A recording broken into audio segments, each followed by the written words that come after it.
water, fire, and earth. Elements of creation.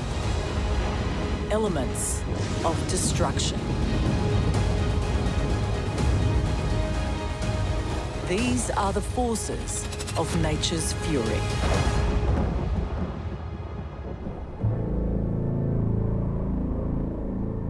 Australia is a tough, dry continent. A cruel climate where the sun burns the earth red across an inland ocean of dust. When things heat up down under, nature goes mutant. Whoa! Some face a hard scrabble life farming this arid world. This would be an unprecedented drought. Yeah, it's not good. We've gone into survival mode. We've had no rain for 3 years. While in the towns and cities, many Aussies face the grit and blast of sandstorms a mile high. Oh, yeah, now I'm getting blown away. The four horsemen of the apocalypse riding out of this red sky. Others challenge their bodies in a race across the fiery furnace of Australia's deserts. When you see a dead animal's carcass, it sort of did bring home that, oh my God, things die out here. Australia is often called the driest continent. Without the big rivers that flow through Europe and America, the middle of Australia is an arid, dry land where 80% of the country gets less than 60 centimetres of rain a year. These are the dust lands, a place where the dangerous mix of heat, dust and no rain can bring drought, destruction, even death. On the edge of this barren land are the Western Plains of New South Wales.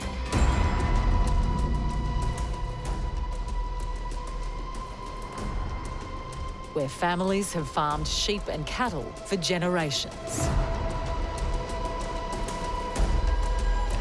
Now it's a place praying for rain, hard hit by the worst drought in living memory, where farmers have to hand feed their animals so they can live. Yeah, it does hurt. I'm out here every day. There's always something to do, and if I'm not out here, things don't get done. When you're drought feeding stock, you've got to be here. I've got a job to do. They depend on us. You just got to come out, do the job, and go home. This is Andrew Cook, 45 years old and a father of two.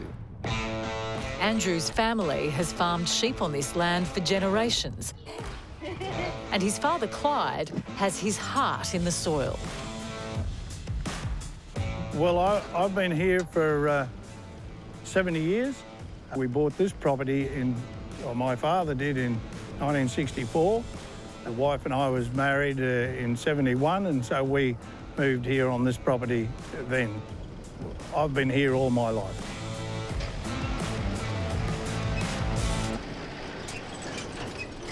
In a good year, this land is lush and green. This particular spot here, we've got a photo. In 2016, we had, believe it or not, we had floods here. My son was in the photo, and there was water all across the road. And it stretched back there for a couple of K. So in contrast to it now, it's polar opposites.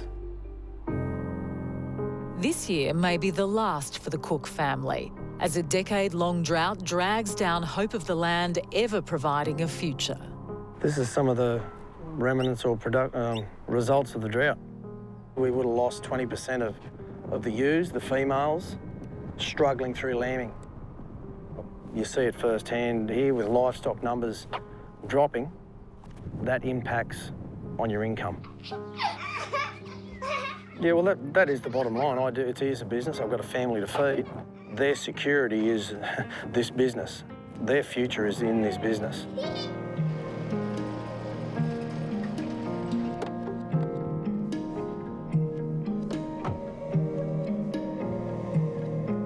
"300 acres here." That was going to hopefully replenish our oat supply, but there was no rain, and it never got planted, so it's just stayed here. as is. I don't really like to look at it when I'm driving past because it's a bit like a bit of a failure. It's still sitting there the same as it was 12 months ago. Yeah, so this would be an unprecedented drought. My grandfather had the drought and father had the drought in '64, but my father now says that it wasn't this bad. So that is concerning for me. Because he hasn't witnessed something this bad, and neither have I. So going forward, yeah, it's not good. Yeah, well, there's a lot of things that are stressful, but how much preparing do you do? Do you prepare for a 3-month drought or a 3-year drought? You can't let the stress get to you, otherwise you might as well go and do something else because you are going to have a drought and it will be stressful. It's just how you manage it. Droughts are a phenomenon understood by Dr. Sarah Perkins Kirkpatrick from the University of New South Wales, who studies these climatic events. Drought can be defined in many different ways. So we have a hydrological, a meteorological, and an agricultural drought. They're defined with different indices, but basically it's a period where it hasn't rained much, if at all, for a long amount of time. And most Australian droughts are connected with bigger weather cycles that affect the whole nation. So the variability that Australia's weather and climate experience does mean that we're more prone to extreme events. We either see one type of extreme or another in terms of rainfall and temperature. It goes one way or the other. As these western plains run out of water and dams run dry, the Cook family scratch the last available water they can from ever-decreasing reserves. Longer do you reckon? Another 24 hours? Getting very, very low. It's only about 2% of water left in it. We're a bit concerned. If we weren't to be able to take anything out of it, yeah, we would have to destock because water wouldn't last forever here. Destocking meaning selling off your stock. And just hopefully that doesn't happen. If it is the last time, yeah, the end is near.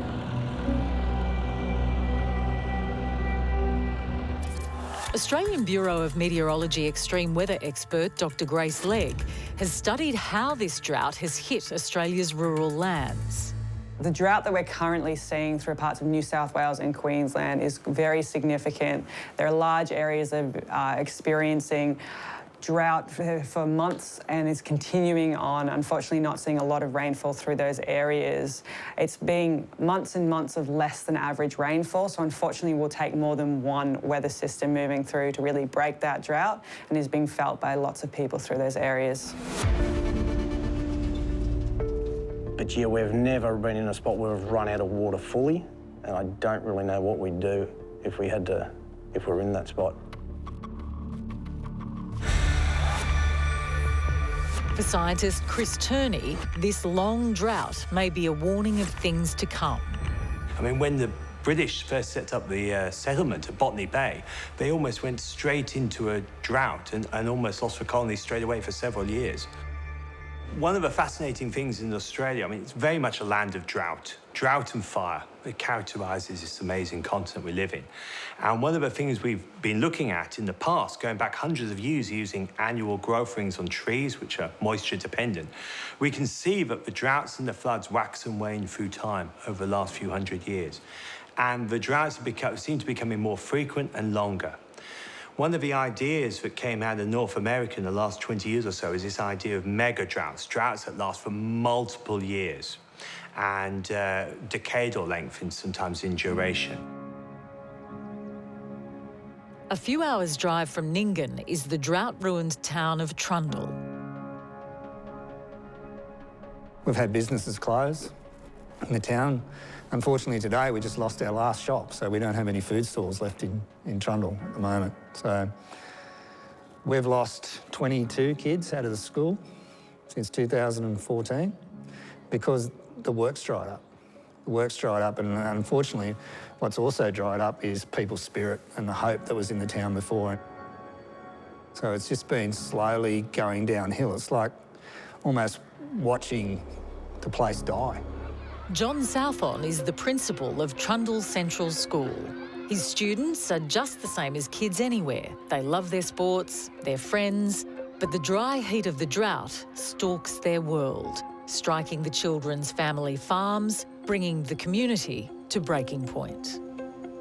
Without being too dramatic, we've gone into survival mode. We're just looking at how we're going to survive because we're actually in our dry time now. We've had no rain for 3 years, no significant rain.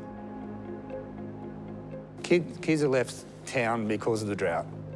They've had to move away because there's not the work in the town. They say they'll come back, but I just can't see that that's going to happen. The whole east coast of Australia is in drought at the moment. This is a natural disaster. At Principal John Southon's school in Trundle, the local kids are battling on and growing up fast. Kids like Oliver Dunn.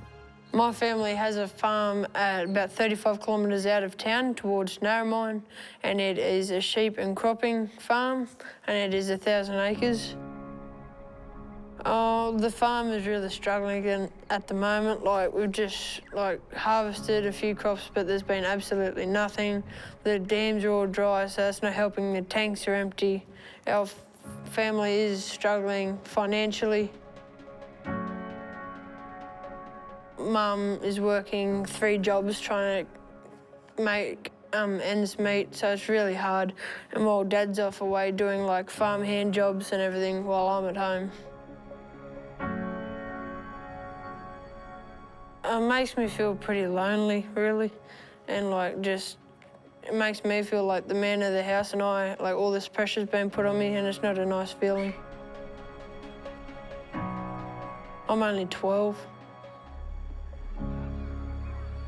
Back at Little Ollie's school, Principal Southon is doing everything he can to make the kids' lives easier.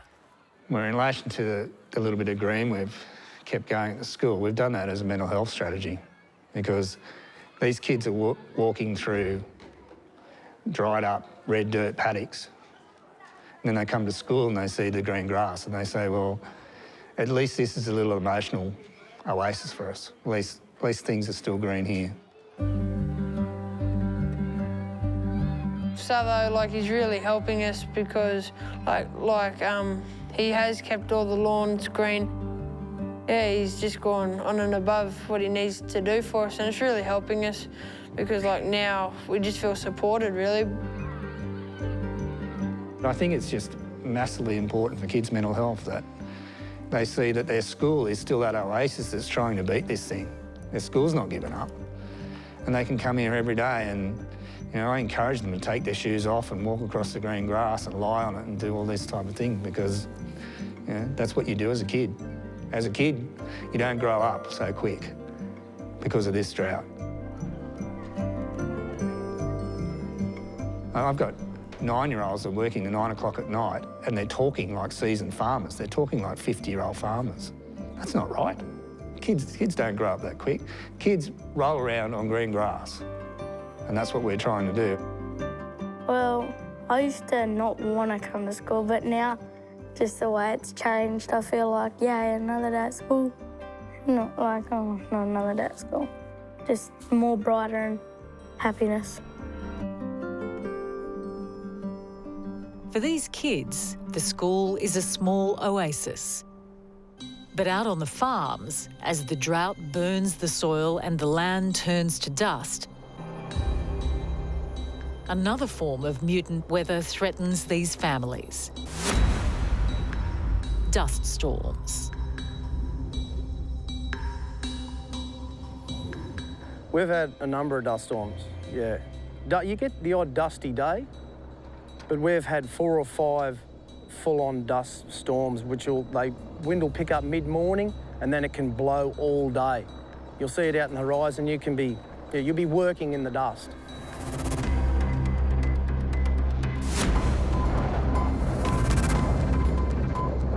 They see it build up out in the west, rolls in over the river. I'd rather be seeing storm clouds come in than a dust storm. The one New Year's Eve, it seemed to build up and fairly rich and thick. But we've had a number now, and going out there New Year's Eve,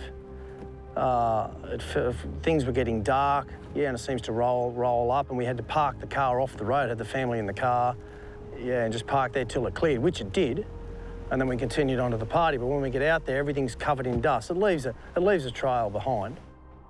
South of the drought-ruined farms of Nyngan and Trundle, the town of Mildura was hit by a dust storm in 2019 that was of biblical proportions. Hey there, folks. We have another dust storm come to Mildura. Mildura resident Nicholas Zachary was there to film it as the wall of dust crushed into his town. Though, as if by stealth, the dust storm gave little hint it was on its way. Yeah, the lead up to the dust storm the day before was just an average day, blue skies, a couple of clouds, that sort of thing. Nothing unusual, no wind.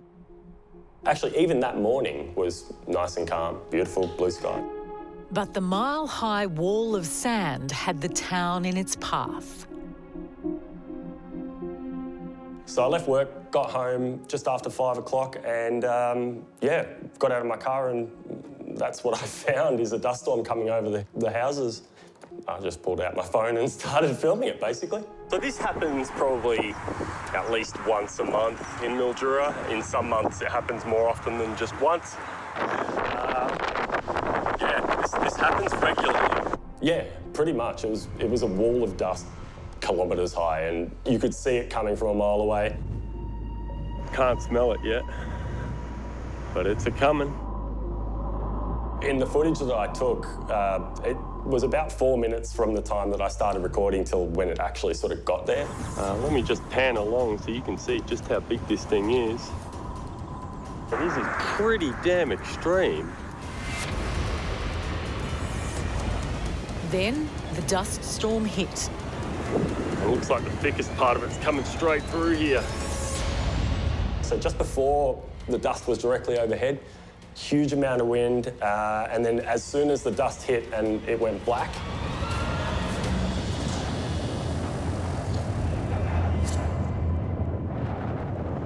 it has never been this dark before. This is not cool, man. It is still 5 o'clock, as you can probably see there. I might try and get a bit closer to this street light. I couldn't believe it. 10 past 5 in the afternoon, completely black.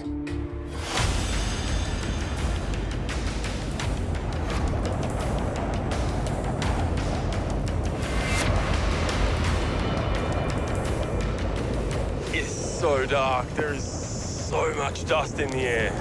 No sky, no stars, no moon, no nothing, no sun. You couldn't even, normally when there's a dust storm, you can see the sun through it. Nothing. It was just pitch black. Oh, yeah, this is how dark it is.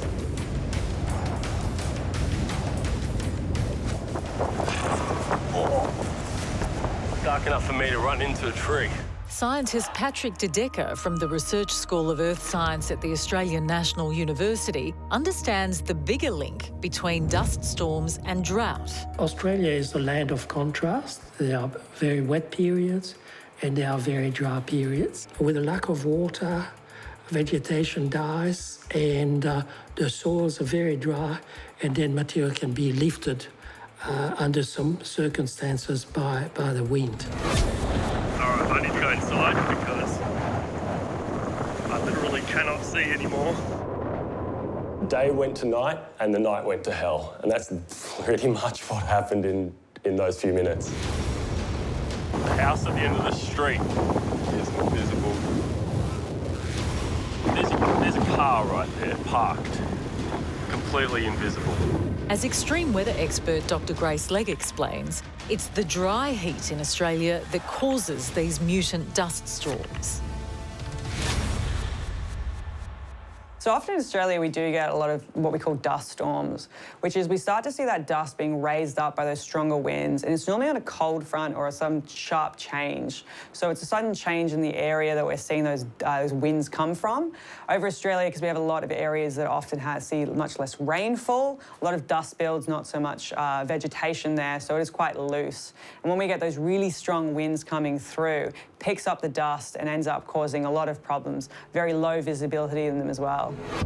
These down-under dust storms are more than just a meteorological mutation. They bring hell to the families who have to live through them. In the afternoon, the wind will pick up and then we'll start getting dust storms. And it just coats everything in red dust. I've had farmers' wives say that it's beaten me.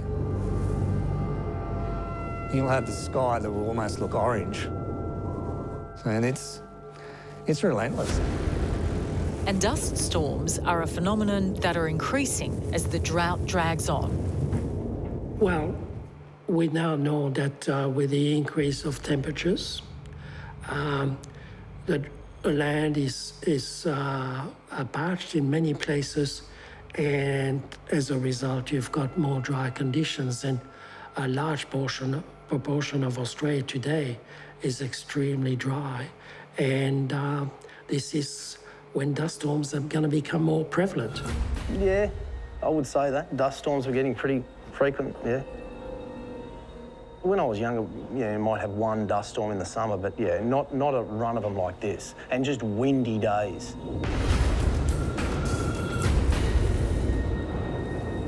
As the storm blanketed the town, it became a vision of hell. Yeah, it looked like the sort of thing you'd expect to see the four horsemen of the apocalypse riding out of this red sky and just, you know, descending upon the earth. It was pretty full on. I sincerely hope that anyone with any breathing difficulties is not suffering too badly at the moment. Once it went black, it was black. It was nighttime. My watch was barely visible from, you know, the kind of visual distance that you'd look at your watch at. Oh, yeah, now I'm getting blown away. You could feel dust hitting your body, hitting your arms, hitting your face. It's an experienced Principal John Southern has also had to survive during his time in the outback. The wind actually sounds, I know this sounds very, very dramatic, but it almost sounds like it's bringing destruction with it.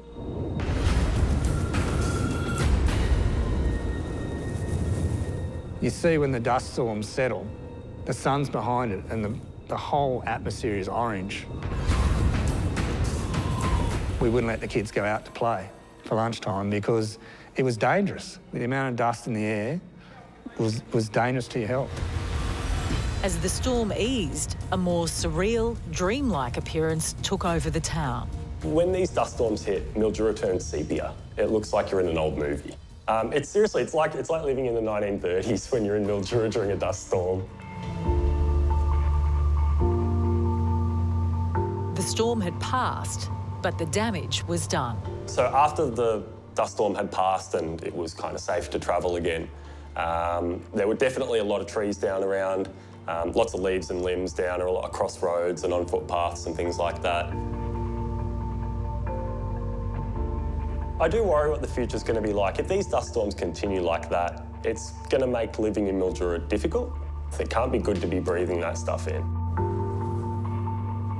With 2020 hindsight, filming in the middle of that was a silly idea. The dust I breathed in, I don't know what's in it. To live through hell on earth once is an experience no one could forget. But as the drought continues, it may become a more permanent way of life. If the drought doesn't break, I think dust storms will continue to be a problem and probably get worse and worse.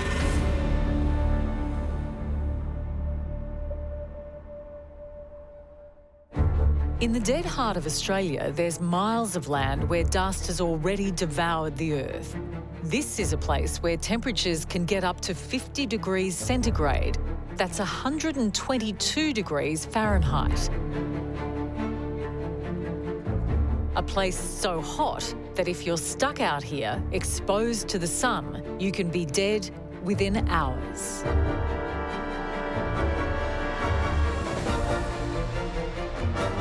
Despite its fatal possibilities, this desert also attracts the world's most extreme ultramarathon runners, wanting to test themselves against the worst conditions mutant nature can deliver. I'm the type of person who just always wants to be pushing my boundaries, being the best version of me I can be. Being out in the extreme, it's you against the elements, and pretty much it's your head against the elements. Jill Hennessy is an ultramarathon runner who is based in Sydney. She has run more than 50 marathons around the world. But the race in the middle of the Australian desert, known as the Big Red Run, brought her face to face with the dead centre of Australia's harshest climate. When you see a dead animal's carcass, it sort of did bring home that, oh my God, things die out here.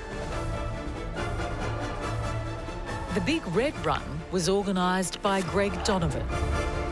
The Big Red Run is a 250-kilometre, 6-day ultramarathon through the sands of the Simpson Desert. Generally, it's a self-sufficient run, so people have to provide all their own food and gear and sleep in a tent every night and basically get out and run a marathon most days and a double marathon on the 5th day. 5, 4, 3, 2, 1. The double marathon Greg talks about is 84 kilometres. That's 52 miles on one day in hot desert conditions. You know, with the sort of people who take on the Big Red Run, you know, runners like Jill Hennessy, you know, you would look at a person like that and they just look like your average everyday person, but you wouldn't expect them to be ultra-endurance athletes. And, you know, what sort of sets them apart from people that don't do that is that, you know, they're really driven and, you know, they're mentally very strong.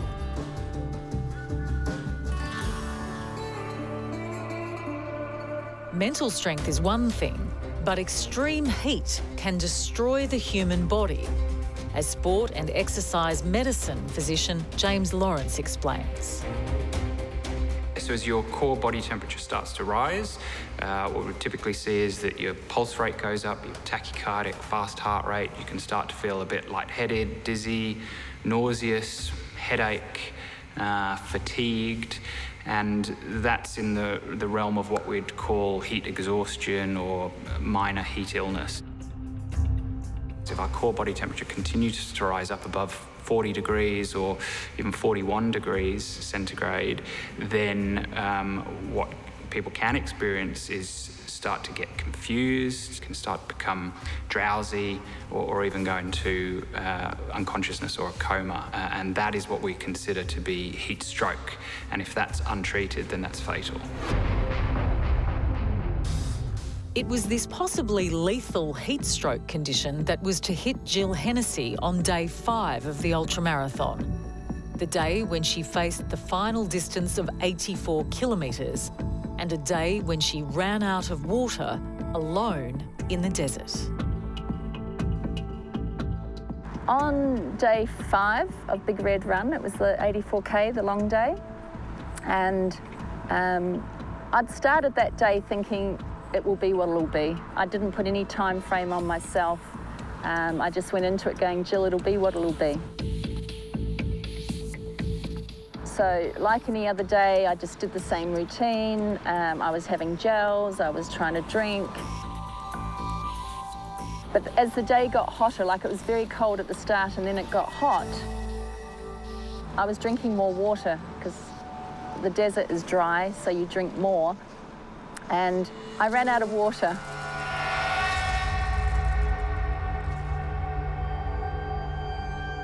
So the hottest part of the day was gone and I'd run out of water. I didn't know how far it was to the next checkpoint.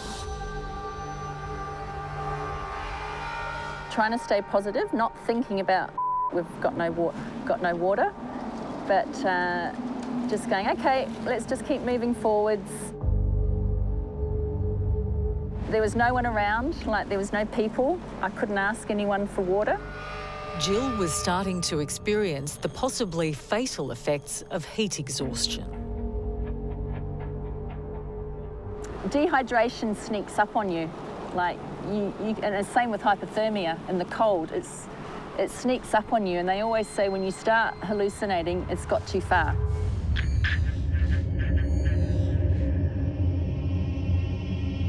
In the middle of the Australian desert, Jill's body was shutting down. She was now experiencing heat stroke. At 45 degrees, proteins will denature, so that means their molecular structure actually starts to break down and they're essentially destroyed. So that's what happens when you cook meat, yeah, so that's obviously not sustainable with ongoing human physiological function. You know, your brain is going to start to sort of shut down. You're going to have sort of irrational thoughts. You're not going to be able to think rationally. And it will come on gradually, but then, you know, sometimes it can tip over the edge and it's too late. If you have heat stroke and your core body temperature is high and that's not treated, then that essentially starts to cause organ failure and multiple organ failure, and that is why that condition is fatal if left untreated. For Jill, heat stroke was well underway as she moved forward. Overheated and exhausted, she tried to continue. My rookie era, I obviously went in a little bit naive to think, oh, it's dry out here. There was a bit of naivety on my behalf not to have thought about, you will drink more. I was never ever thinking I'm done. It didn't even go through my head. Survival expert and one of the world's top stunt women, Kai Fano, has some life-saving tips for anyone caught in a similar desert scenario to what Jill was facing. Whatever you do, do not drink your own pee. This is a myth that has come about on reality television. If you choose to drink your own pee, please do it while you are hydrated, because by the time you are dehydrated, all you have is waste products in your pee, and that is actually going to shut down your kidneys and speed you towards death rather than helping you out. Just on heat exhaustion as well, by the time you're thirsty, you are already dehydrated. So if you do have water, just keep taking small sips to stave off that level of heat exhaustion, because eventually heat exhaustion leads to confusion and you won't be making good decisions with regards to your survival out there. For Jill, the heat exhaustion was intensifying and starting to shut down her ability to think clearly. Yes, I was a little bit hallucinating, and I think I was staggering a bit. I needed to get water in me. And then I remember coming over a dune and just seeing a hint of red, which was the tent, and going, I just got to get there. So I started running.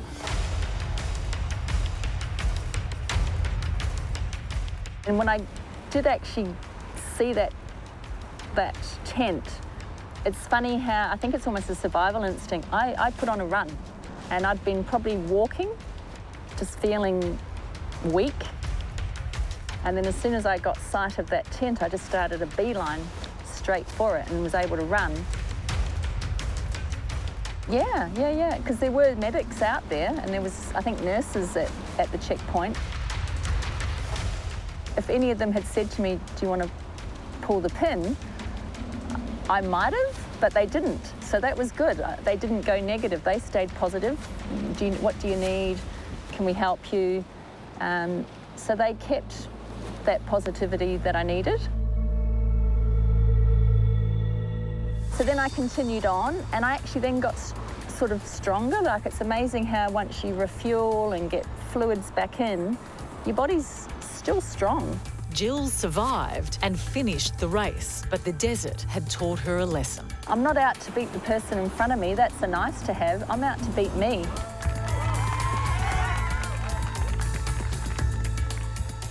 And I'm out to go, Jill, what can you do in this situation? And how are you going to deal with it? And how are you going to grow?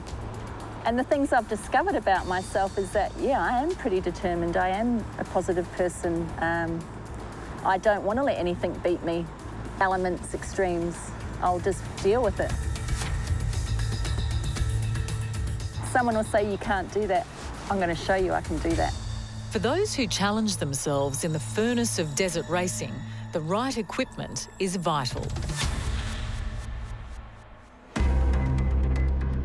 as former military operative and survival expert Joanna Harmdorf explains. With heat, a lot of people tend to take more layers off, but exposed skin in extreme heat is incredibly dangerous. So resist the urge to walk around bare chest because you're incredibly warm. Because heat stroke, blisters, burns are going to get you quicker than the heat will. If you go out to an area with extreme heat, then head cover is essential.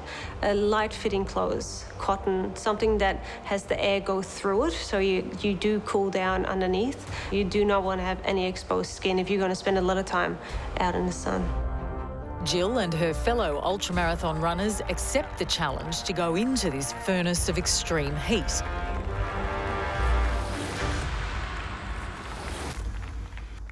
But back on the farms of the Western Plains, life just gets tougher as the drought continues after 3 years without decent rain.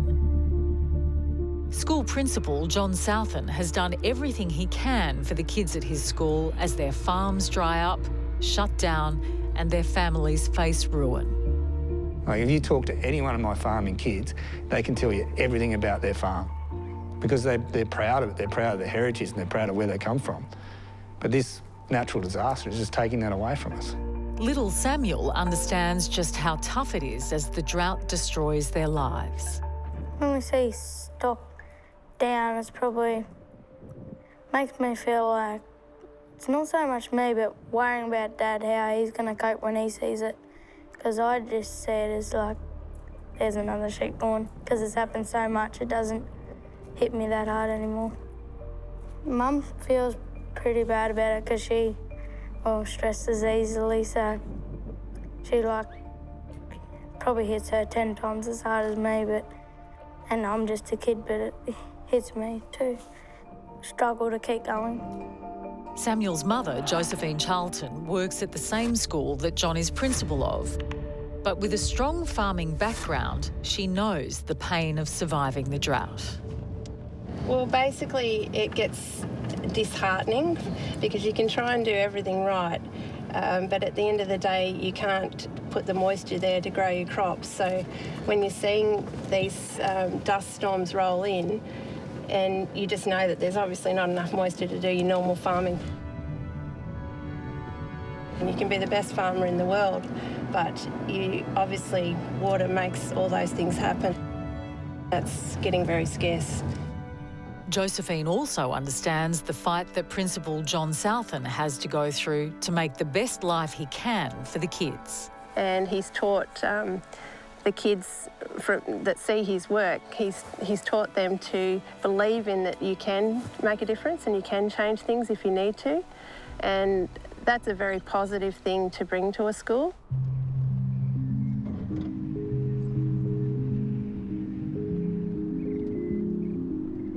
Basically one of our dams at the back end of the property, and normally this is a dam that would hold water year in, year out. And just the impact and the length of this dry time has meant that it's actually now fully depleted, and we'll just have to look at maybe cleaning it out a bit more now and be ready for when it does rain, and hopefully we get enough runoff not too far down the track to fill it back up again. But I know a lot of people in Australia right now might be feeling pretty crap. I just hope that they believe that it will change and it will rain.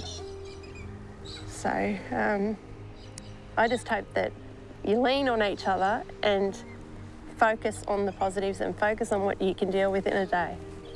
And hopefully they'll get through and see the other side, and you know, you can always rebuild. Hard and all as it might be, you can always rebuild no matter what happens and whatever throws in your path. And if you keep that focus, you'll be okay.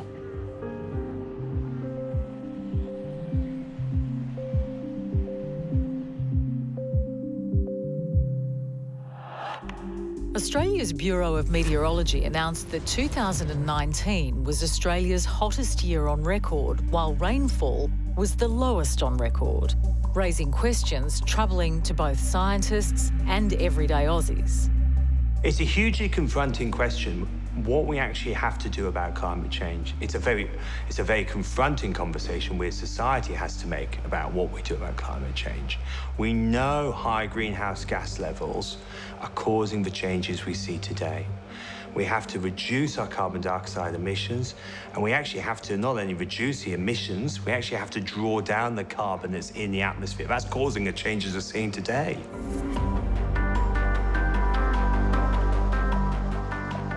So the question about how our quality of life changes is a very subjective one, because some people might have a very good life if they have the resources to adapt to climate change, if they have the resources to continue to have safe food supply, a house, etc., then the quality of life might not be affected for some, and for others it might be a catastrophic change because they are subject to the front line of these impacts. For example, the bushfires might burn down their houses.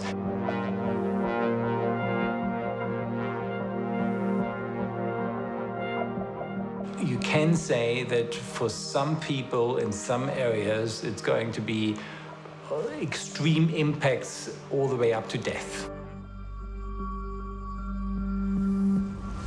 We're going to have to manage the water resources in a more intelligent manner.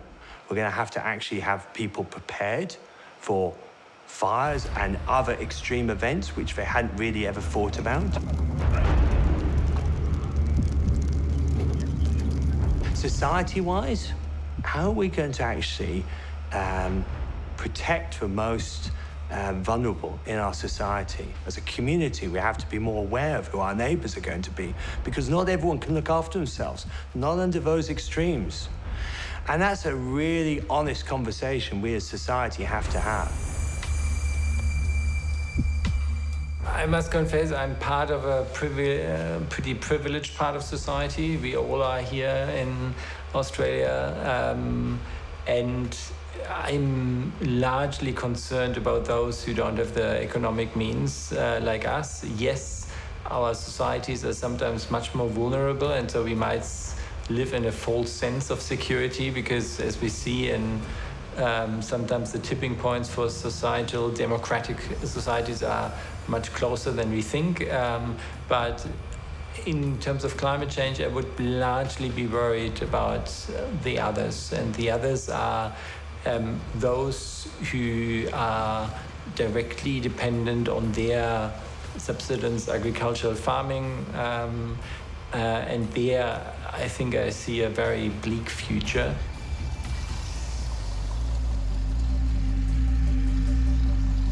So everywhere is going to see an increase in heat waves. Doesn't matter where you are in the world, you will see more of them and they'll become more intense. But there's certain nuances on how much more intense or how much more frequent they will be, depending on where you are. So over in Australia, for example, the south and parts of the southeast already experience the most hottest heat waves, and they're going to see even hotter heat waves in the future. Yeah, I think it's a real worry what's happening with the climate. So we are seeing unprecedented changes, and these are related to our activities. There's no doubt about that. And with children, our small children, you know, I wonder, is Australia the right place for them to grow up? Is the temperature going to get too high? Are we going to have droughts? Is there going to be any water for them to drink? So these are real concerns facing everybody in the world. Yes, this is the worst drought I've experienced, and my father before me, and he's 71. Under a changing climate, we'd expect to see more frequent droughts, and perhaps those droughts being longer. So that obviously means more stress in terms of our agricultural industries, our water security. So these are certainly issues that policymakers should be taking account of when we're looking at a changing climate. How will our agricultural industries survive under a changing climate? How will we be able to secure our water supplies into the future?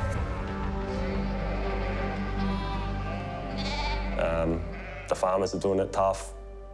Yeah, if it continues like this, it's going to make life tough for a lot of people, that's for sure. As the planet warms, Australia and New Zealand are going to experience a lot more extreme events, and they can manifest themselves in all sorts of different ways. We're certainly going to see increased drought with less chance of flooding, higher temperatures, particularly at night. Human beings need cooler temperatures to actually recover from the heat of the day, and it's those minimum temperatures at night, they're rising even faster than the maximum temperatures during the day. I don't know, but we would be absolutely ridiculously naive to believe that we don't have to look at alternatives of what we're doing. We don't have to question what we're doing. Yeah, well, I don't like when scientists speak up and say that it's getting hotter and that sort of thing. But are they right? You know, they could be right. I'm 71. Climate change is going to affect me, but I'm not going to live that long. But my grandchildren, I'm very scared for them because the consequences of sea level rise and extremely high temperatures, a lack of water. Globally, the indications are that many countries are going to run out of food, are going to be less productive. It's pretty scary. At the moment, people living in the interior, with those extreme temperatures that we've seen just the last few years, they're just surviving. They're not living, they're surviving in those high temperatures, trying to keep cool.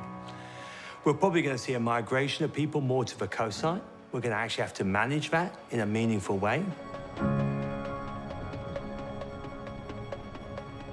It's well known around the world.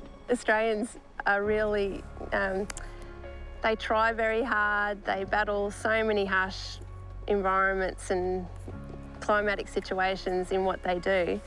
And, they tend to jump back up from adversity, and that's what's great about Aussies. But at the same time, this one will stretch us all. I really think it will.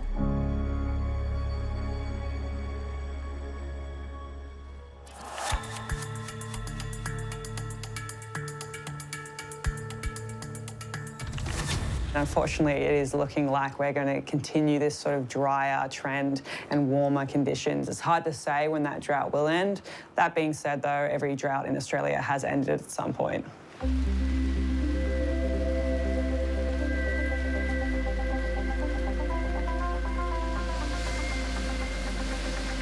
I reckon if it rained and it poured and we actually got, really good moisture in the ground, I'd probably come out and roll in the paddock. And I wouldn't care if my clothes got stained, and I'm normally pretty particular on clothes getting stained because I've got to wash them. But I would actually just come out with the kids and probably get as filthy dirty as I could because I just love the smell of wet dirt. When it rains, really, we'll all just strip off and dance in the puddles and throw a party, and yeah, that'll be good fun and just hope for more. And in early 2020, the drought did begin to break for some of these farmers across eastern Australia. Not everyone was in greener pastures yet, but a good run of summer rain started to fill the dams again. A glimpse of hope after years of drought.